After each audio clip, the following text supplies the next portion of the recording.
Welcome to Salt of the Earth Farm Stories, where the heart of farming comes alive. Each week, host Darren Grigg will dive into the rich tapestry of farm life, sharing tales of hard work, laughter, and the incredible people who bring our food to the table.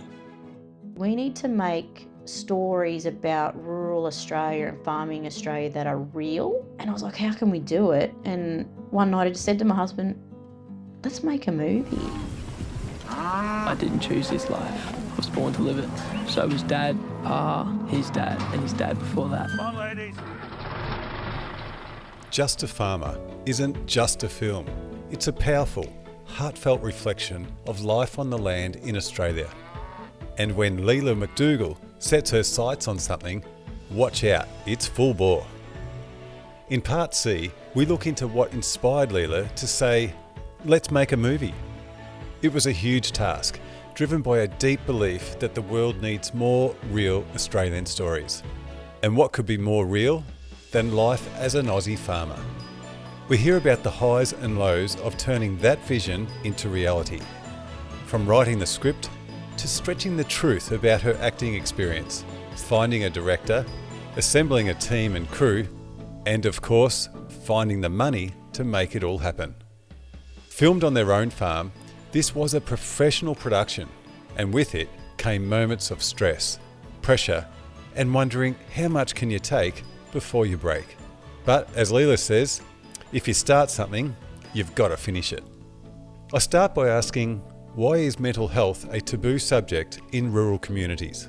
I think it's the stoic kind of identity that we've had to have, well, we not had to have, but have had for generations, and we still are your traditional like Aussie mate, bloke, like all those kinds of things. And you know, we've got to be tough for everyone else and carry the load and don't burden other people with your problems. And it's just become this culture, you know. And I was like, we were talking before, but yeah, like I've had a screening a few days ago where I had a farmer who walked out in the screening, and it was probably my first real look at, wow, that guy is bottling up a lot of stuff and it needs to come out somehow. And whether that's through crying or just going out into the paddock and having a scream. It's okay to do that. Yeah, I love it. You like go out in the paddock and you like scream as loud as you can and no one can hear you. It's kind of scary but amazing at the same time, because you're like, if some serial killer came and got me and was going to like, no one could hear me screaming. But at the same time, it's so beautiful because you're so surrounded by nothing. Like, yeah. So this farmer in the movie screening, he walked out and he needed to do that, didn't he? He's obviously bottling things up. Yeah, and he just said, because, you know, with our current climate at the moment being like we're in, you know, one of the worst droughts probably of our generation, he wasn't in the right frame of mind to watch it. He knew he wanted to watch it, but it was amazing and great that he could acknowledge, I'm not in the headspace right now for this. I'm gonna go. But at the same time, I also thought, wow, like imagine if you just let yourself have a bit of a cry in the movie and let that pressure valve off. It may have helped. But he needs to make that decision for himself and go through that. Because for me, like I am, I talk about mental health and blah, blah, blah, and all these things, but you've got to find what's good for your mental health. And for me personally, therapy's not my thing. It doesn't work for me. I've been to counselors, psychologists, all that thing. You can talk to someone, but that's not what works for me. And I did a lot of work on my inner child and going back and you look at what you did as a kid to make, you know, when you're a kid, you naturally do something that makes you feel better about yourself, and you're subconsciously doing that. And then as we become adults, we do what society tells us to do to make ourselves feel better more than what we naturally do through our instincts. And it's so weird that movies were my thing as a kid. I loved movies. And I always look back and I go, when I was having a day where I just felt like, I'd watch a movie and I'd have a good cry or a good laugh. Like I remember I Am Sam, that movie about the disabled man that has a daughter. That movie has stuck with me for years, and I bawled my eyes out the whole way through it. But it was my form of therapy. Like I got to feel all those emotions and let them all out. And I was like, how weird is it that now I've made a movie and, you know, at night we go home and we've had a rough day. What do? We put the TV on and watch something. Like, so you've got to find what your therapy is. And I was telling a group of people last night, like, I know I'm a bit nuts, but I was like, I talk to myself in the car. Yeah. And that's my therapy. Yeah. I talk about, and then they're like, do you talk back to yourself? And I'm like, sometimes I do. Yeah. I have a conversation with two versions of myself.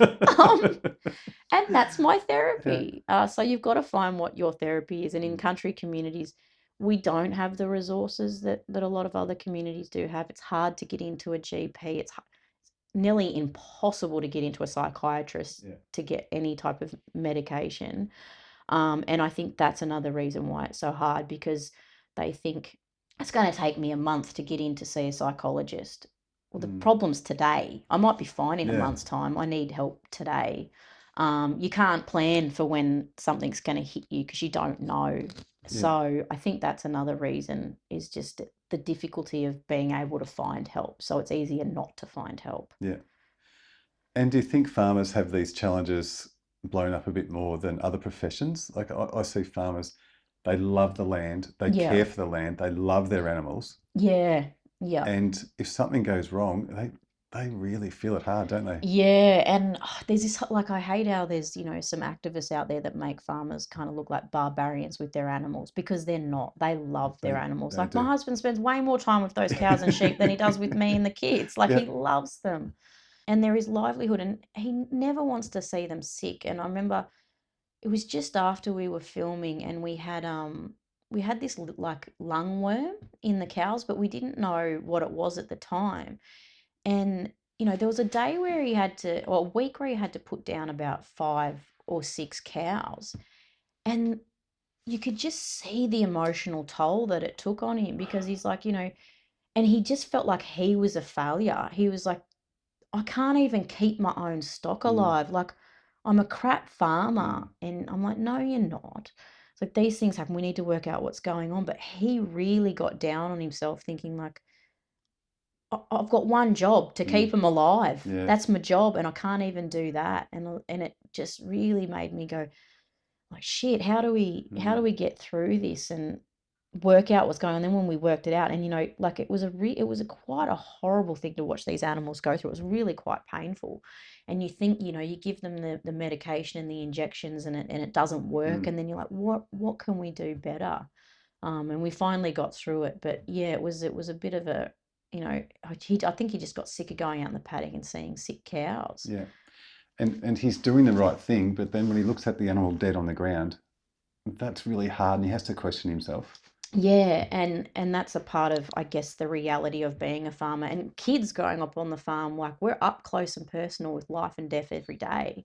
And they have a different reality when it comes to life and death to kids that grow up in, in urban environments. Their potty calf dies, and then they the concept of life and death is different, and and then it doesn't get easier as you get older. It just sort of, you become more aware of it. So it's quite interesting that, my kids were learning about life and death at 4 and 5 years old, and explaining that to them. And there's, I'll talk about that later, but there's a part in the movie that was inspired by my kids, like how they take things so literally, and life and death so literally, and how it transformed into one of the scenes. But yeah, that was really tough for my husband. And and even just, you can't control anything in farming. There's the weather, there's commodity prices, there's like, what's going on in that country affects us over here. They're massive gamblers. They take massive risks. And I think that's another reason why we were so good at the movie, because we're used to taking massive risks. Yeah. So, yeah. And there's farmers right now having to put down stock. And what should that next door neighbour be doing, or the husband or the wife or the mate at the pub? Should we be just checking in, asking a few questions? Well, yeah, I think we just got to get back to community a lot more. I think we've lost that sense of community and checking in. Like, my husband's really lucky. They've got a good group of men around his age, and they've got this like Snapchat group that they send each other stupid jokes in all the time, and you just hear him giggling on the couch every now and again, and you're like, what'd they say? And he's like, Or because Can't you do can't it. watch it again because it's on Snap. You like watch it once, and they called themselves the Bonfire Group, Yeah. and they'd catch up for a bonfire once a month, Perfect. and it was really good. And they've ended up buying this limo, What? a limousine, like a car that they're going to do crop tours in, and I'm like, this is righto. But it's like they're these little things Serious? that they can still be boys at heart and do Yeah. things and have that group, and they do. He's so lucky they've got a good group of blokes around them, and they all do check in on one another all the time and give each other a call, and that's the thing. You've just got to keep, what the 5 for 5 is like. Yeah, you've got 5 friends, and once a week you call them for 5 minutes just to have a chat about nothing, whatever, just to check in, just to see what they're doing and how they're doing. And if you notice anything, go and have a chat with them. Or if someone's not turning up to the footy club like they normally would, go and check on them. Or when the whole community is going through something like what we're going through now, you can get lost in your own problems. Yeah. And think you're the only one with those problems, but the thing is, you're all going through it together. But we don't think that. They'll be out in the paddock on their own all day, on their Yeah. own, and all day to think about the animals and what's happening with the land. Yeah, and how do you get them to all keep checking in on one another? And I think like as with my husband, like I push him to go to the pub, or go to someone's party and things, because when you are in this situation, they're like, no, I've got too many jobs to do, like blah. I'm like, it'll be there tomorrow. Yeah. Do it tomorrow.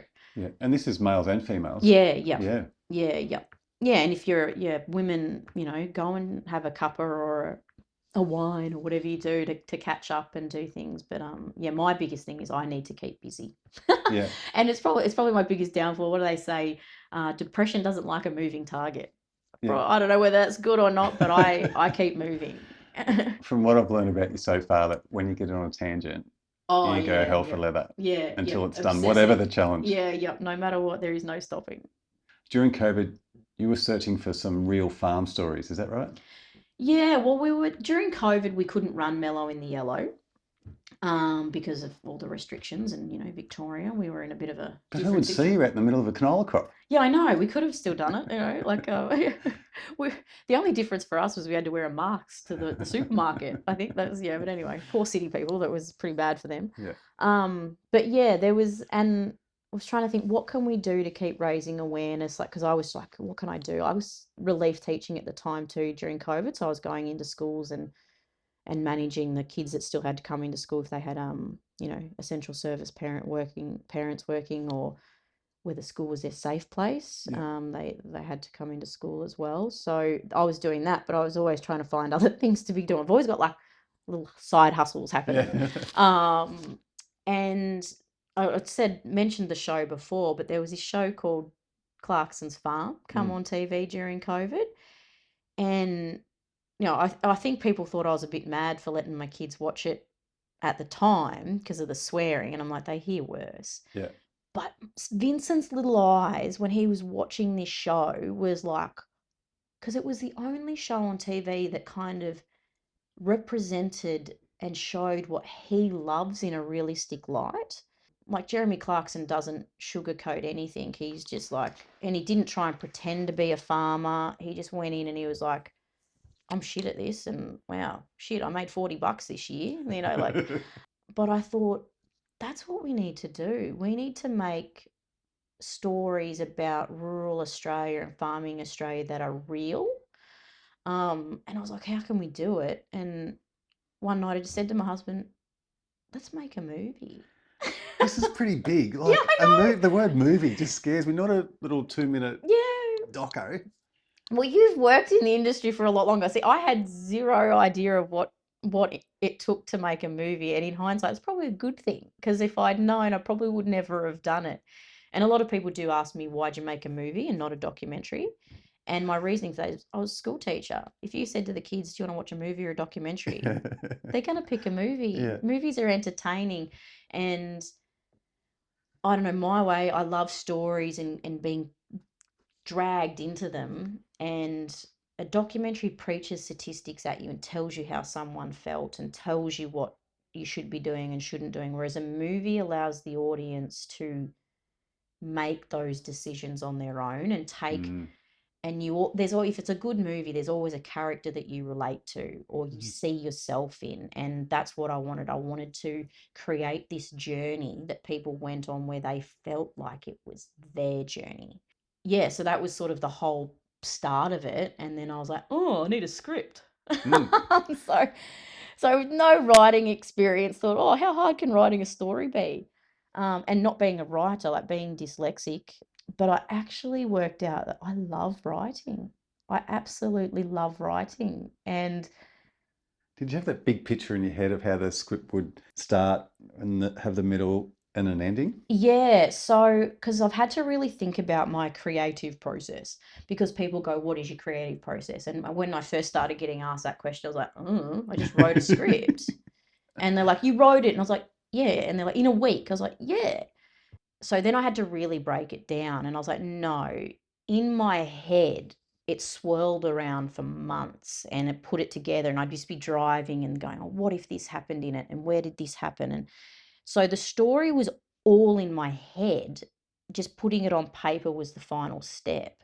So yeah, once the story's in your head, you just it's out. So some people have to do that on a mind map and map out each character's, every, character development and all that. They have to do that outside of their head.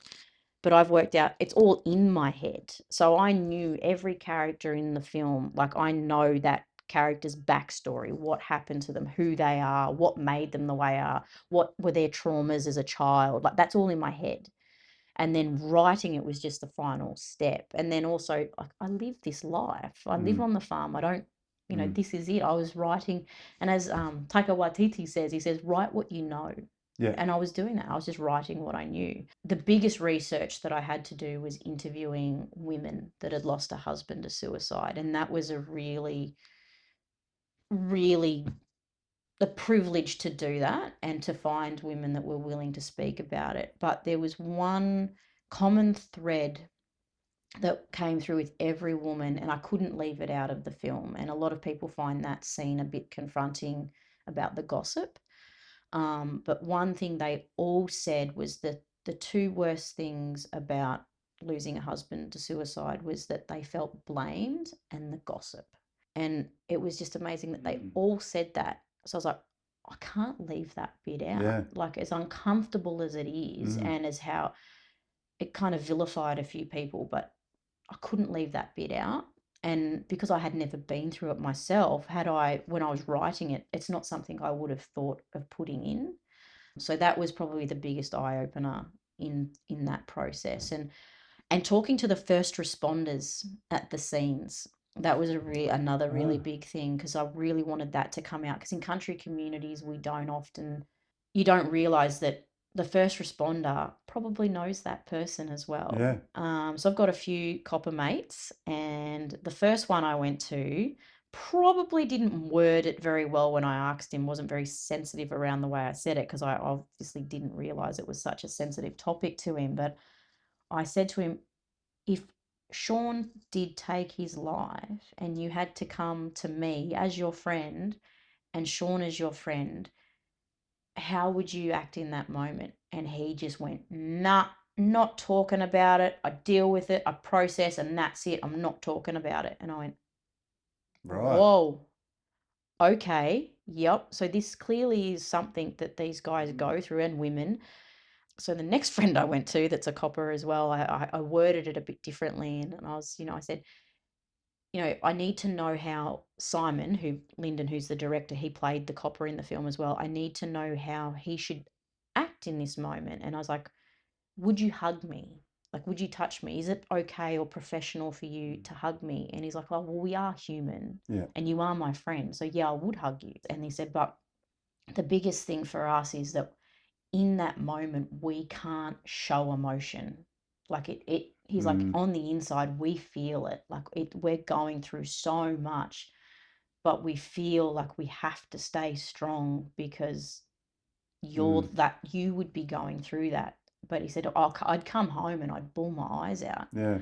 And it stays with you, and it's not something you forget about, but you do get a bit better at dealing with it. But now, like, we've got so many coppers out on stress leave because of this accumulative stress. So that was another really interesting interviewing process. Yeah. So I interviewed 3 coppers, and then Simon was lucky enough, he got to do some ride-alongs with the local copper, the one-man station Yeah. police officer, to get a feel of. Yeah. And he was like, yeah, this guy is just part of the community. Like, he goes to a community event and everyone there Yeah. knows who he is, and they all talk to him, rather than at a city event where everyone's like avoiding the police officer. That's it. But it's not always a copper that's the first No. responder, is it? No, like with ACS services, or, the ambulance officers, all that sort of stuff. Or it could be the next door neighbour. Yeah, the next door neighbour who finds them. Yeah. And they're someone too that feels that they have to keep strong for the rest of their life, but inside it's churning them up. Yeah. So that was a really interesting research project as well, that you think, wow, like the way it affects all these different people. I learnt a lot just in the writing process. So you've got the script. Mhm. This is a great start. Yeah. What's next? Finding a team and people crazy enough to jump on the bandwagon with me. Simon and I, my director, we just put everything down to this day, because sometimes we're like, what the hell? It all comes down to synchronicity. Like, that's the only word we can find to describe the whole thing. And I did go through my fair share of people before finding Simon that just weren't the right fit. Yeah. I had an American director and writer that were interested in coming on board, and they were pretty high up, and they did what they call a pass on the script, so where they write their version of the script, and you trust these people because they're meant to be professionals, and they do what they do. Like, this guy wrote like massive scripts, like blockbuster scripts, and I got it back and I was just like, I cried. I was like, he's massacred the story. He had dying dogs and all these other bits in it, and I was like, they're not right. This is not right. Like, it sounds like someone that lives in, Miami, that's written a story about people he has no idea about. He's never lived this life. And that's where I had to be brave enough but no, you don't know my people. You don't know my story. And I had to really trust my gut with what I was doing. And it got pretty messy as well. Like, they were like, oh, you're a shit writer, and they got, because they really wanted it, but they saw the opportunity to make a movie rather than share a message. They just seen that they had this movie they could make, and it'd be another movie on their list. Well, another movie too for, the billions of people in the cities around the world, is it? Yeah, and another way of just, getting funding to give themselves a job. Yeah. Almost. But you had other messages in there, didn't you? Yeah, and then they all got lost in the other versions of the script. And I had a girlfriend, and there was a little proof of concept they were doing in Coleraine, of all places, and she said, oh, you should go along to this and have a go at it. And that was the other thing. I joined an acting class thinking that's how I was going to learn how to make film. Not how you learn how to make a film. But anyway. Can you tell me about the acting class? Yeah, so it was just so funny. I thought, Damien Walsh-Howling is apparently like the best acting teacher in Melbourne, and I didn't have time to join a full-time acting class or do it full-time because I'm a mum. I was working, all these things, and I was like, well, I need to go to the best. Like, I need to learn. I've got to learn quick. I don't have time, and there's all these beginner classes, and Damien teaches advanced acting for advanced actors, and I was like, I need to do that one because I've got very limited time. So you wrote your resume? Yeah, so I wrote this resume, and it had a few little white lies in there, saying that I'd done acting before. I was like, how hard can it be? And it was just like another thing, synchronicity. It was 2 days before the course started, and I thought, I'll just ring them and see if they've got a spot, because normally you've got to enroll in these things like months out. And I was like, oh, that's the one I want to do. I can't wait another 6 months for the next one. So I rang and I just said, you know what, like, I'm sorry, I know I'm late. I've just found out about this course, and, I've some time's freed up in my schedule to be able to do it now. And just wondering if there's any more spots available. And it just timing, the guy on the other end of the phone said, yeah, we've actually just had one person pull out of the class.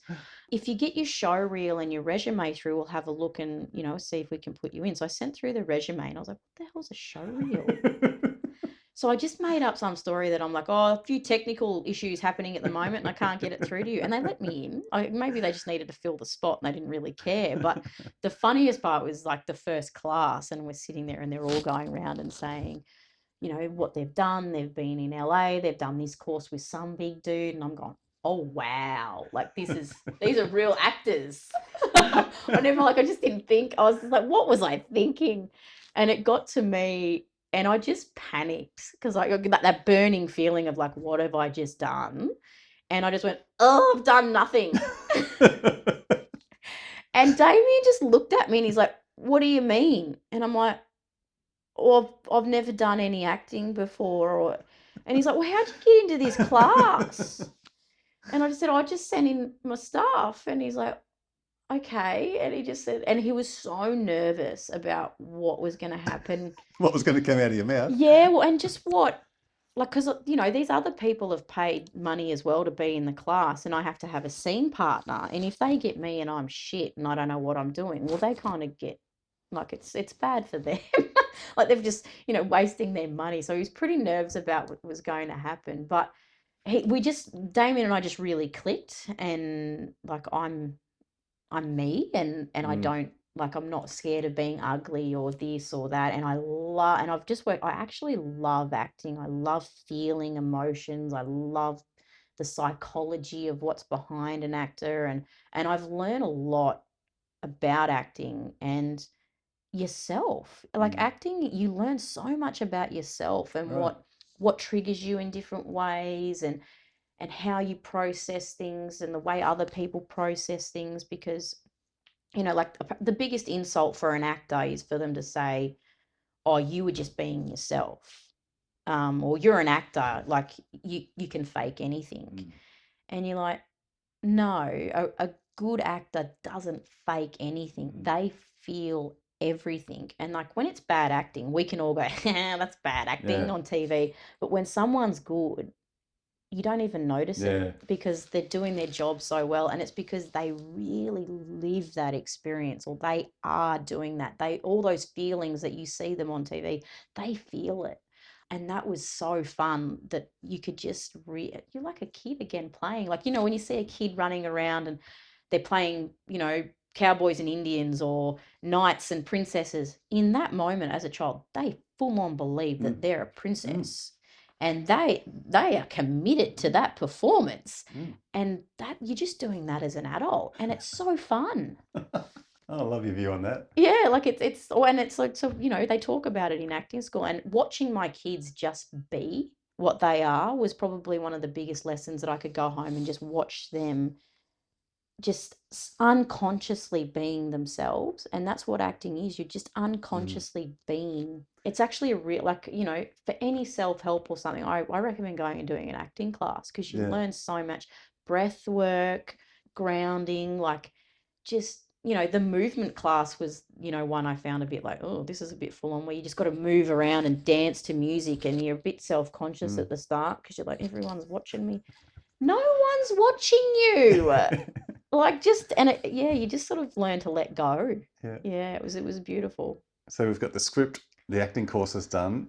Oh, and Finding Simon. Finding Simon, tell me about that. Yeah, so a friend said to me, oh, come and help out on this proof of concept. You might learn a bit on how to make a film. So a proof of concept, for people that don't know, it's just basically you're trying to get some funding apparently to make a bigger movie. So it's kind of like a short film of the big film, so you can try and take it to people and see if you can get some funding. And I was helping out on that and organising accommodation and things for different people. And there was some pretty, you know, well-known people on it that this guy pulled together. So Miranda Harcourt, who is probably one of the best acting coaches in the world. She's Nicole Kidman's acting coach. So her daughter was in it, Davida. And her other daughter is Thomasin McKenzie, who is huge now. Like, she's been in everything. She was in Jojo Rabbit and all those sorts of films. Then Trevor Jamison, who was Stormboy. So that's how I met Trevor. Simon, who I had no idea who Simon was at the time either. But Jimmy Laughlin from Chopper.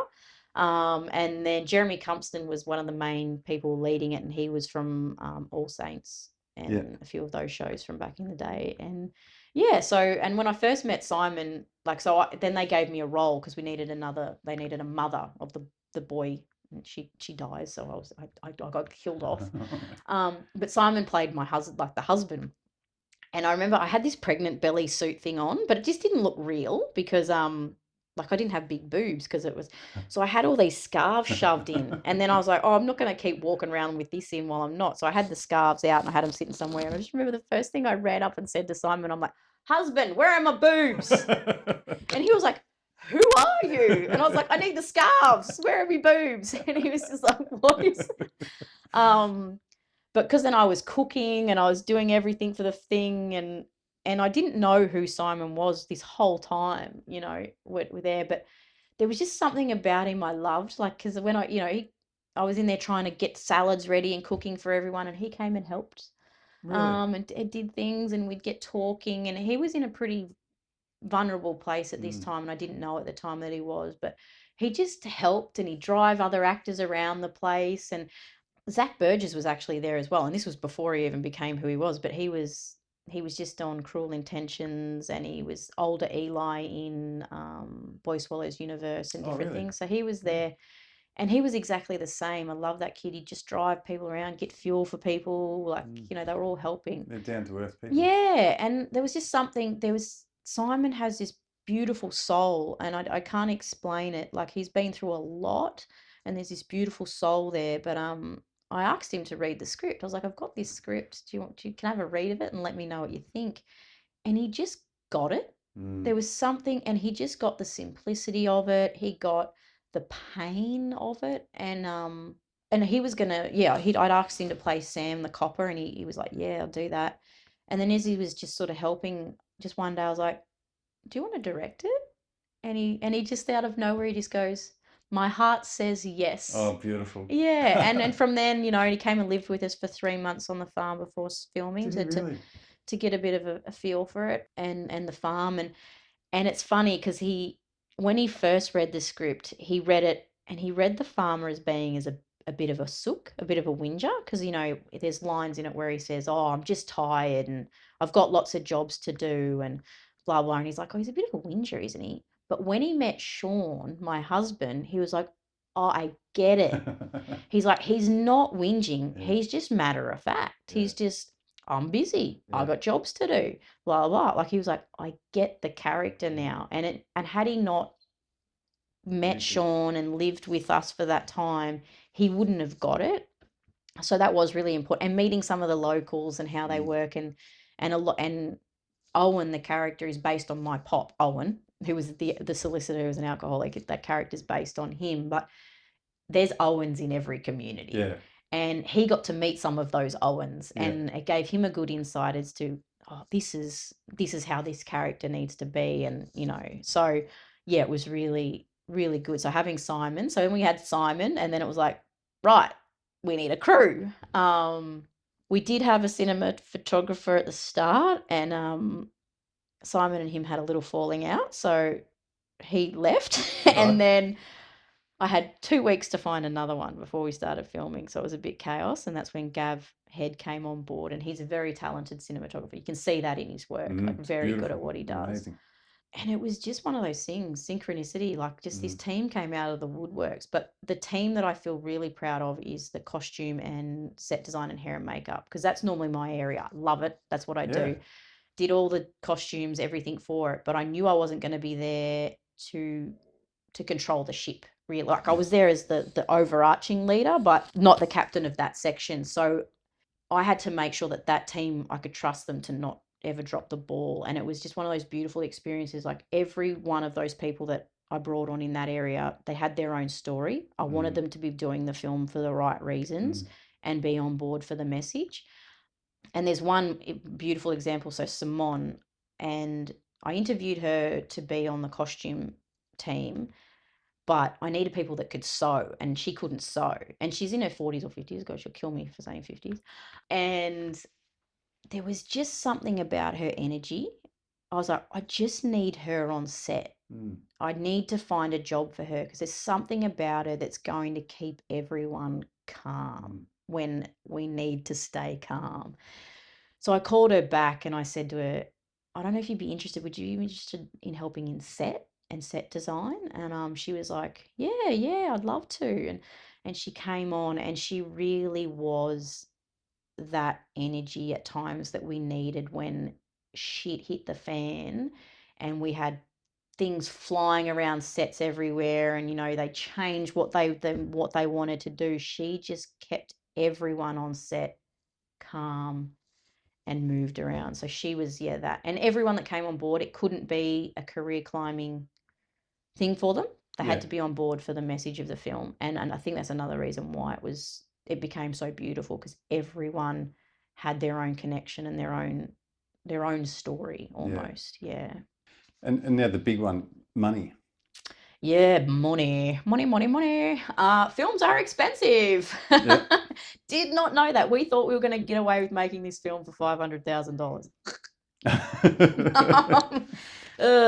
Yeah, my budget was way off. Yeah, so we had a few like hiccups along the way and different things, but the one thing that my husband and I really always wanted from the very start when we started is we wanted to create a family environment. We wanted everyone to feel welcome, because that's what we do with our events. During the shooting? Yeah, during the shooting. We wanted it to be a big family because it is a very heavy topic that we're filming. It's not like a comedy where everyone on set's mucking around and joking and carrying on. Like, there were some pretty heavy scenes that we had to film. So we wanted to create a family, and we always wanted to be transparent and make sure everyone was looked after. So, we had a marquee on the farm. We had like 12 caravans. We were catering for everyone. Like, it was a big, like full-on country film set. But money was one thing that we didn't realize we needed so much of it. And we put in some money, and then we got halfway through filming, and we were meant to get this gap loan thing that they call in filming to fill your finance until you get your producer offset back. And this company that we were going with, we'd been through all the paperwork, yada, yada, yada. They turned around halfway through filming and said, "We don't have any money to give you." No. And we were like, "Yeah, what? We got 4 weeks left of filming. Shit, right, this is chaos." And the production, we had a few people in the production team, and they said, "Oh, we just won't tell anyone. We'll just pretend the money's not, there's something went wrong with the payroll this week," or blah. And my husband just looked at them and said, "No, that is not the type of people we are." He just looked like, and that's what I mean, my husband's a man of few words, but when he speaks, you listen. And he just said, "You call a meeting now in that marquee, and I'm talking to everyone now." Yeah. They all did exactly what he said. I've been yelling at people all week for 3 weeks. No one listened to me. He says like that little sentence, and everyone's like, "Yes, do what Sean says." So he called a meeting, and he got quite emotional, and he just said to everyone, "Look, I'm going to be honest with you. We've run out of money. This film means a lot to us. We're not making it to make money. We don't even know if we can distribute it or all those sorts of things." But he said, "We're working so hard to get this money." And he's like, "I promise you, I will get it. Like blood, sweat and tears, we will get it." He's like, "And if I can't get you know where my tractor is, like you can go sell that if you need it." Really? But he said, "Can you please stay for the last 4 weeks and help us get this finished?" And he said, "I understand if you don't want to." He said, "You can leave or you can stay." And everybody stayed. Did they? Yeah, everybody stayed. And and like it was like frantic. I've got a friend, Paul, who's a beautiful man. He's a mortgage broker, and I rang him and said, "I don't give a shit how you find this money. Can you get me this money? We've got to put this money into the film now. And if we don't, I can't finish it." And he found me someone crazy enough to lend me money. That was, once the producer offset comes back, and hopefully we can pay back. And there's we've got a little bit to make up, but we're getting there, which is good. But yeah, it was just beautiful. So on the last day of filming, the money came in, and we got everyone paid. And but it was pretty nerve-wracking. But I think the respect that the crew had for my husband, seeing him run around and the work that he was putting in, and they could see that we were making the film for a reason. It wasn't just what they call a popcorn film where it was for entertainment. It was being made to hopefully have a difference. So that was pretty stressful, because you're running around all day filming, also trying to find money, control people, deal with personality clashes. People, I learnt what lazy, ambitious people are along the journey. There's in the film industry, there's a lot of people trying to jump on for credits. I didn't realize Yeah. credits are a currency in Oh, this really? industry.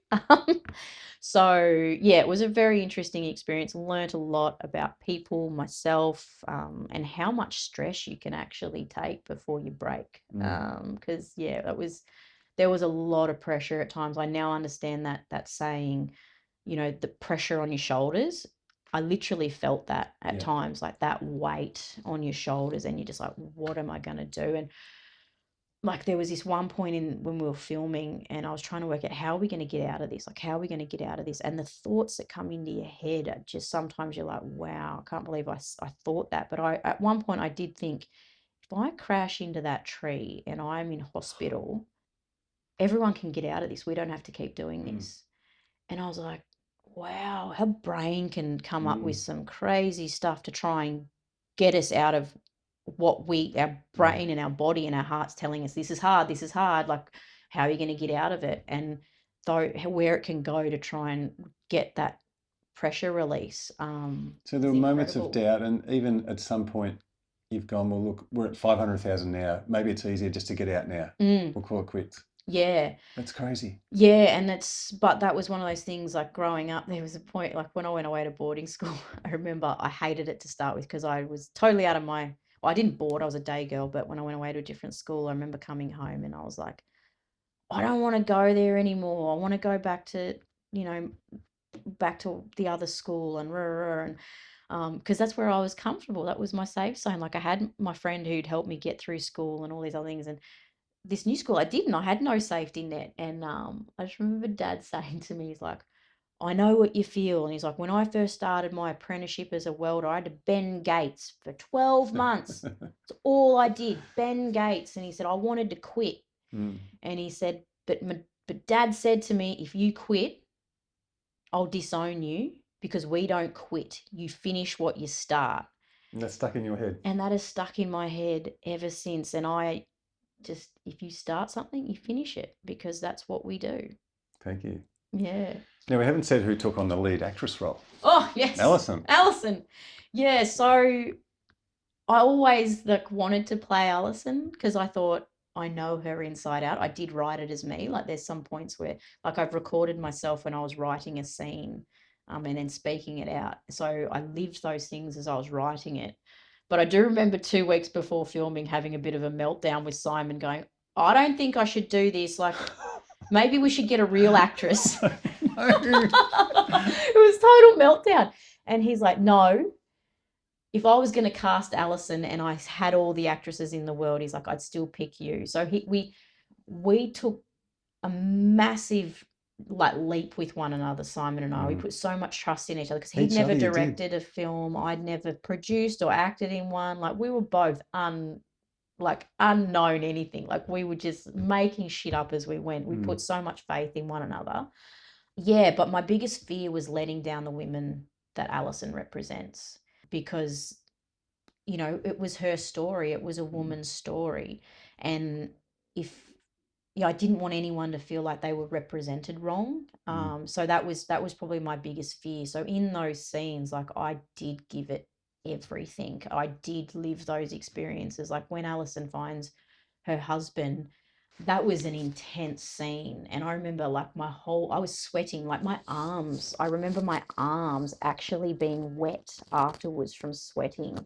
You got right into the character. Yeah, and that was after the scene. We wrapped the scene, and it was a closed set because it was a pretty heavy scene. So that means there was only the director, the cinematographer, 2 helpers, and the actors on set. Everyone else wasn't allowed on set. And I just remember looking down at Joel, who played Alec, and seeing the stubble on his face. And I must have just something snapped in me and I blacked out. I don't remember anything that happened after that. And I think it's because in that moment, I actually thought it was Sean. Like, I remember my girlfriend, who was one of my closest and best friends growing up, Bree, she's a nurse, an absolute angel, worked in the Royal Children's for 10 years. Have to be an angel to work in that place. She just said she heard me scream and thought, shit, something's gone wrong. And she bolted up to the thing. I don't remember screaming. So, yeah, it was a really... So you completed that scene, but you don't remember it? No. So when I watched that scene back for the first time, or watched the movie as a whole for the first time, I had a little bit of a breakdown. Yeah. Remember ringing Damien going, I can't stop crying. Like, I just feel like, what the hell's going on? I feel shit house. And he literally said, have you watched the film for the first time today? And I said, yeah. Yeah. And he goes, this is normal. He said, you didn't deal with your character's emotions when it happened. He said, your subconscious doesn't know the difference between what's real and what's not.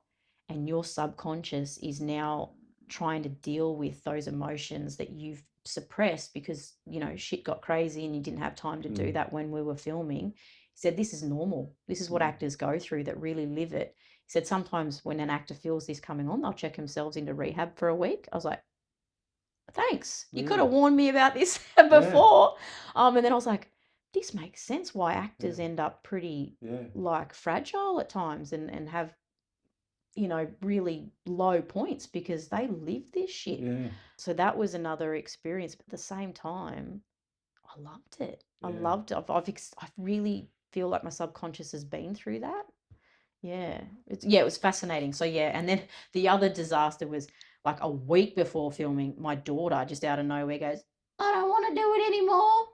And Simon and I like, no, kid, you don't have a choice. So this is Vivian and she plays Sally. Yeah. She did an awesome job. She did. And she was just, she's an absolute little trooper. We're very lucky we had, same time that I met Simon, I met Miranda Harcourt. So probably had one of the best acting coaches in the world to help with. So the young boy that plays Eric, he's not an actor. He's one of my closest friend's sons. Sons, really? Yeah. So in the process of trying to cast Eric, I said to Miranda, how am I going to find an actor that can be a farm kid? Because I said, if his performance is really shit, it's going to ruin the whole movie. Like, they need to believe he's a farm kid. And she just said, no, you're finding that boy in real life. Yeah. And then we're going to teach him to act. Wow. So he's so lucky. He had like training from the best acting coach in the world to And he loved it? And he loved it. He doesn't want to be an actor now, but loved the experience of it. So it was just letting them learn to be comfortable on set and that they could be themselves. And they just played themselves. So Vivian was really comfortable. It was her house, her home. By the end of filming, she had everyone on set wrapped around her little finger.